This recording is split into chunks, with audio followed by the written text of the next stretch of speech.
I had a lot of interesting experiences, some of which I'll share here, some of which I'll share at a later date and time. The first was I personally had a lot that was experienced in dream state.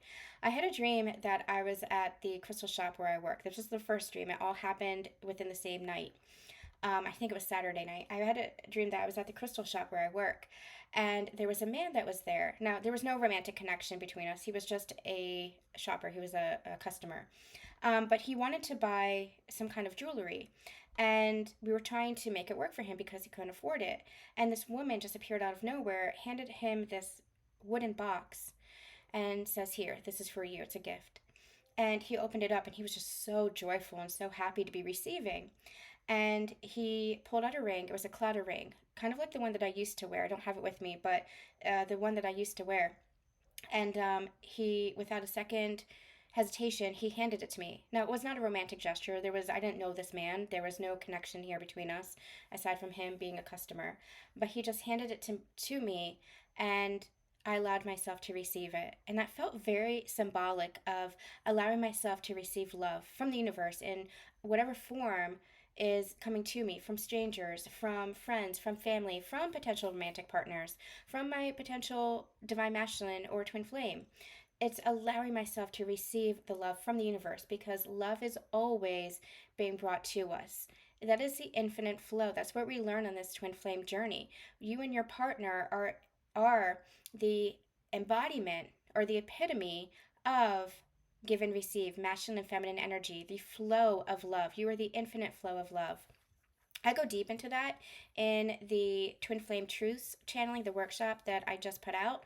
Make sure that you check that out. I'll be having some snippets available here over the next couple of weeks from that workshop. But if you'd like the full experience, we go deep into channeling. There's about 3 hours worth of channeling about the twin flame journey. What is twin flames? What does it mean to be on the sacred union path of ascension?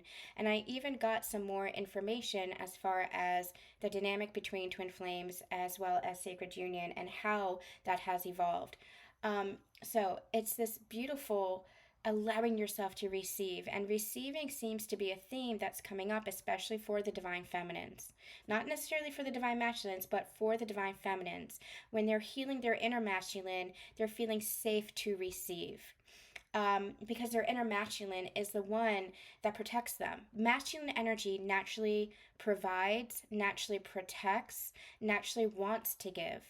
um, we've been so accustomed to toxic masculinity on this planet that it's been really distorted and misconstrued. But masculine energy, true conscious masculine energy, naturally has that wisdom, that inherent wisdom, and that inherent guidance to honor and cherish the divine feminine, wants to provide, protect, and make her feel safe.